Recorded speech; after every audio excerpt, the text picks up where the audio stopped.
খুবেই দুখৰ এটি খবৰ। তো অসমৰ আকাশৰ পৰা এটি চাঁদৰ টুকুৰা খহি পৰিলে যিজন ব্যক্তিক আমি সাৰ্থ হিচাপে গম পাওঁ, অসমটো দূৰৰ কথা গোটেই বিশ্বত তেওঁৰ খ্যাতি আছে। ভাৰতীয় চিনেমা জগততো তেওঁৰ ভালেখিনি সুনাম আছে। তো এইজন ব্যক্তি অকালতে নিজৰ প্ৰাণ হেৰুৱাব বুলি আমি কোনোদিনও কল্পনা কৰা নাছিলোঁ।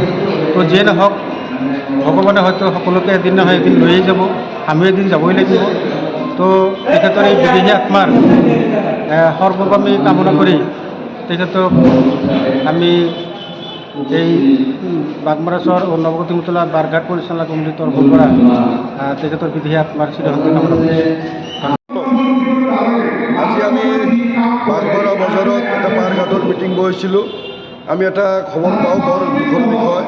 আমাৰ যিটো কণ্ঠশিল্পী জুবিন গাৰ্গ ছিংগাপুৰত আকাশ তাৰ মৃত্যু হয় বুলি আমি শুনা পাই আমি গোটেই ৰাইজে মনমোহিত হৈ আজি আমি মিটিঙৰ সকলো মানুহ ইয়াতে একত্ৰিত হৈ তেখেতৰ বিদেহী আত্মাৰ কাৰণে আমি এক মিনিট বৰ্তমান কৰিলোঁ।